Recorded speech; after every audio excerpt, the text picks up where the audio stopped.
I like to read a lot of news off the internet, and I'd like to share some of it with you. I read a lot of it, and some of it's amusing, some of it's not amusing, some of it's just plain stupid. Anyway, I'll share some of that with you and see if you find it as amusing as I do. All right, here we go. Let's see what this one's about. All right, let's see. Oh! The military eyes are glowing secrets of fireflies. Bioluminescence could light up weapons and helicopter zones. Now this story came out of New London, Connecticut. And it says the U.S. military is hoping the secrets of fireflies and other glowing creatures might someday save soldiers' lives. Scientists in Connecticut and the country are getting military grants to research bioluminescence. Oh, it says here, if you don't know that, that's the phenomenon that lets lightning bugs, lanternfish, and other creatures illuminate themselves with their own body chemistry. Illuminate themselves with their body chemistry. Cool, huh? Anyway. The military officials say bioluminescence could someday be used for lighting up helicopter landing zones or marking weapons on the battlefield. The Office of Naval Research has poured millions of dollars into the research, and a new round of Air Force research grants were announced this summer. They include, but not limited to, a $225,000 grant to a Connecticut college researcher who spent 30 years studying firefly proteins and enzymes. Now I really can't wrap my head around this, bioluminescence. I wrote a couple little things down because I can't remember a darn thing. Anyway, the first thing that came to my mind was bug light. What are you going to do with the bug light after you make it? And how do you apply it? How do you apply bug light? Is it going to come in an aerosol can? You're going to spray it on everything? It's going to come in a little jar like peanut butter? You'll spread that all over everything? I just don't get it. I just don't get it at all. It's just, how can you sell this stuff? It's bioluminescence. It's bug light. I don't get it. Anyway, get your bug light here. Limited time. Today only. You get 2 cans for the price of 1. All you have to do is pay shipping. I don't know. I just don't know. $225,000. Anyway. Oh, here's a good one. Now this, let me read it a little bit before I throw it at you. This is out of Portland, Oregon. A custodian finds longtime volunteers' deceased pets.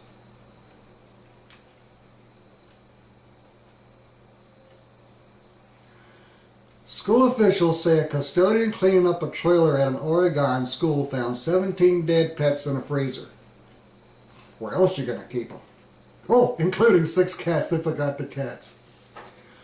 Portland public school officials said the principal of Oakley Green School asked the custodian in July to help turn a little used trailer behind the scene into a classroom. The Oregonian, I hope I spelled that right, or said that right, reports that the custodian found the animals in garbage bags and frozen solid in an upright freezer. Besides the cats, there were 2 hamsters, 2 goldfish, 2 frogs, a little guinea pig, a hedgehog. What's a hedgehog? Somebody let me know what a hedgehog is. I don't know what a hedgehog is. A parakeet, a lizard, and a spider. A spider. I think the spider just got thrown in there.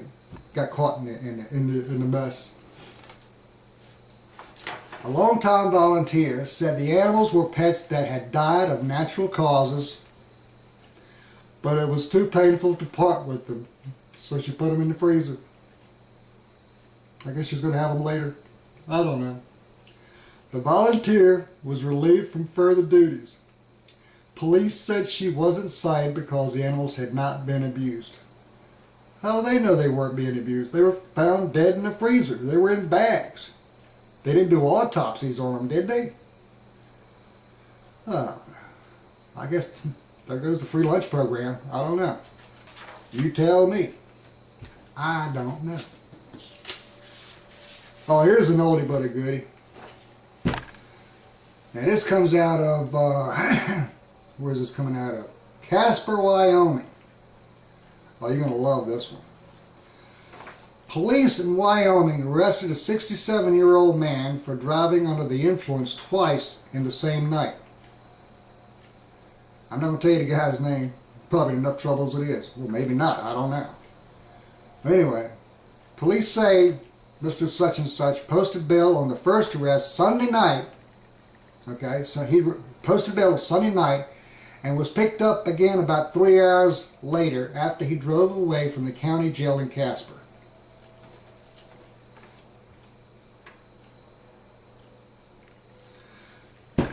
According to court papers, the man driving, the drunk driver, the DUI driver, told the second arresting officer that he had been in jail and he had not been drinking in there.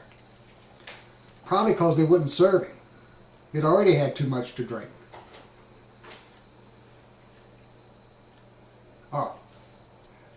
The Casper Star-Tribune reports that the DUI driver pleaded not guilty Tuesday to the misdemeanors.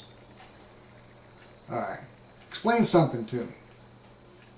The guy gets arrested Sunday night for DUI. They won't serve him in jail, so they let him out, give him his keys, give him his car back. Wouldn't you think that they would just at least call him a cab and keep his car and keep his keys overnight? Something else I forgot to tell you on this. Where did I wrote it? 2 years ago, the state legislature rejected a proposed measure that would keep drunken driving and public intoxication suspects in jail until they sobered up. Okay, you don't want to keep them in jail, but at least keep their car, keep their keys. Call them a cab. Anyway, he pled not guilty on Tuesday. My question is, all this happened on Sunday night. Did they let him go the second time? What did they do with him on the second? Because it never says anything about the second time. They just arrested him. Did they let him back out? Did they let him get back in his car and go away just like he did the first time? I don't get it. I don't know. I don't know. Somebody in Casper call me. Let me know. Throw me a video. Throw me a comment. Let me know.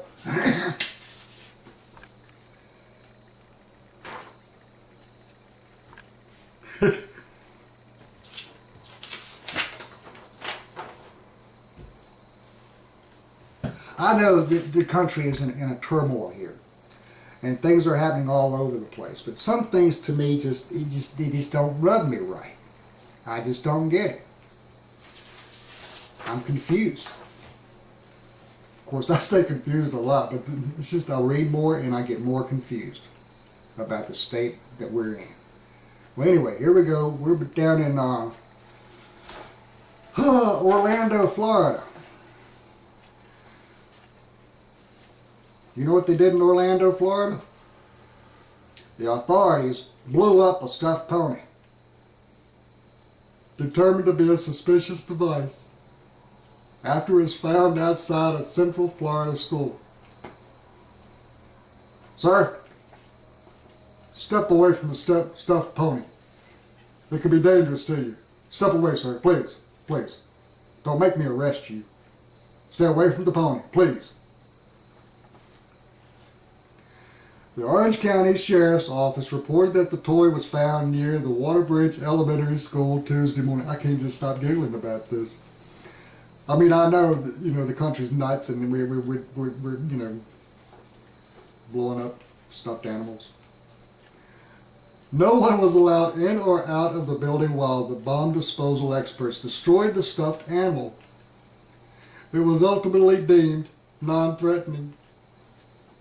God dog it must have been threatening to somebody to get the bomb disposal team out there. Oh, there's no injuries. No injuries reported. That was a good day. Step away from the pony. Please, back away. Come on, get away. I told you twice, stay away from me.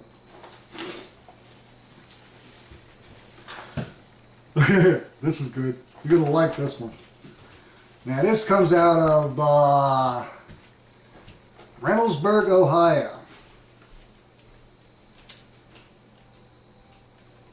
An Ohio middle school says human error caused parents to be mistakenly alerted that their 5th and 6th grade students' children were absent. School officials in the Columbus suburb of Reynoldsburg says parents were understandably upset after being alarmed unnecessarily on Thursday. Parents of students of Wagoner Road Middle School received an automated, you know, they call your house and leave a message if your kids aren't in school.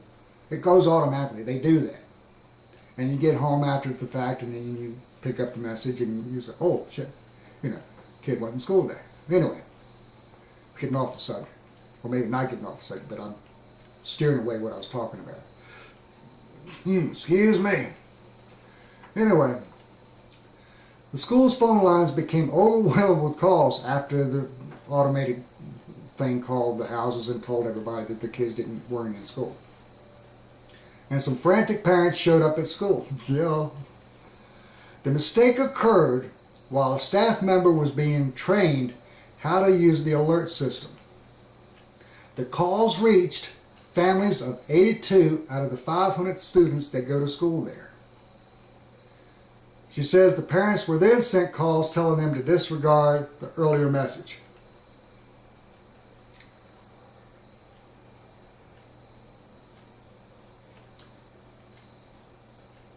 Forget the call we just made. This call's legitimate. But what about the ones that were not there? They get a free ride? And you know some of them were out.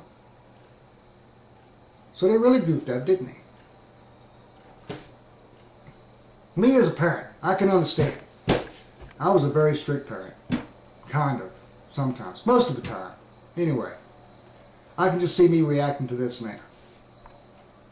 Billy? Yes, Dad. Why weren't you in school today? Dad, I was in school today. I tried to call you. You didn't answer your phone. Dad, I was in school today. I'm not supposed to answer my phone in school.